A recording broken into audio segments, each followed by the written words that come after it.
আসসালামু আলাইকুম প্রিয় আপু এবং ভাইয়ারা, কেমন আছেন সবাই? আশা করি সবাই অনেক অনেক ভালো আছেন।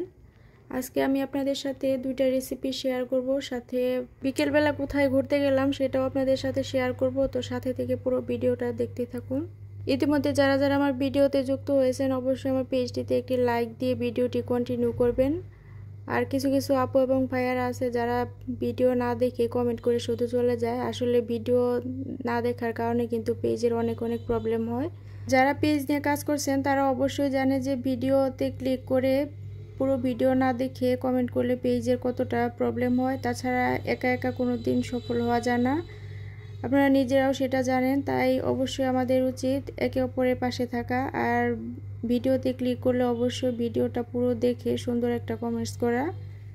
আর থাম্বনেল দেখে যদি আপনার মনে হয় যে ভিডিওটা ভালো হয়নি, তাহলে আপনি ক্লিক না করেই অন্য ভিডিওটা দেখে নিতে পারেন। আর যদি ভিডিও ভালো লাগে তাহলে অবশ্যই পুরো ভিডিওটা দেখে নেবেন। আর এইভাবে সুন্দর একটা কমেন্টস করার মাধ্যমে কিন্তু আমি আপনাদের পেজের সঙ্গে থেকে যাব ইনশাল্লাহ। আর এদিকে কথা বলতে বলতে কিন্তু আমার কচু দিয়ে ইলিশ মাছ রান্নাটা প্রায় কমপ্লিট হয়ে গিয়েছে। এইভাবে কচু দিয়ে ইলিশ মাছ রান্না কার কার পছন্দ অবশ্যই কমেন্টের মাধ্যমে জানিয়ে দেবেন। আমার তো অনেক ভালো লাগে। তাছাড়া ইলিশের সাথে কিন্তু কচুটাও অনেক বেশি যায়। আর এই তো রান্না শেষে আমি আরেকটা বড়া বানিয়ে নেব। আর এটা হচ্ছে পুঁই শাক। আমি পুঁই শাকগুলো আগে থেকে কুচি করে নিয়েছিলাম।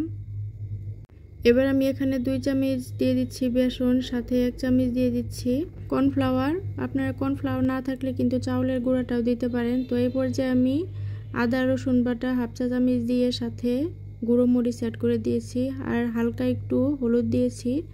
সাথে এবার পেঁয়াজ আর কাঁচামরিচ কুচি দিয়ে আর একটু লবণ পরিমাণ মতো দিয়ে দিয়েছি। দিয়ে আমি এবার সবগুলো উপকরণ ভালোভাবে মিশিয়ে নিয়েছি। এ পর্যায়ে ভালোভাবে তেলটা গরম করে আমি এখন বড়াগুলো দিয়ে দিচ্ছি। আর এইভাবে সমস্ত বড়াগুলো দেওয়া হয়ে গেলে আমি এখন হালকা আঁচে ভালোভাবে সময় নিয়ে ভেজে নেব। বড়াটা দুপুরে গরম ভাতে কিন্তু অনেক বেশি জমে যাবে। তাছাড়া সন্ধ্যার নাস্তায় কিন্তু এই রেসিপিটাও আপনারা ট্রাই করতে পারেন। এটা কিন্তু ভাত ছাড়াও কিন্তু এমনি এমনি খেয়ে নেওয়া যায়। যাই হোক, এই তো আমার বড়াগুলো কিন্তু ভালোভাবে ভেজে নেওয়া হয়ে গিয়েছে। আর এটা আমি বেশিক্ষণ রাখবো না।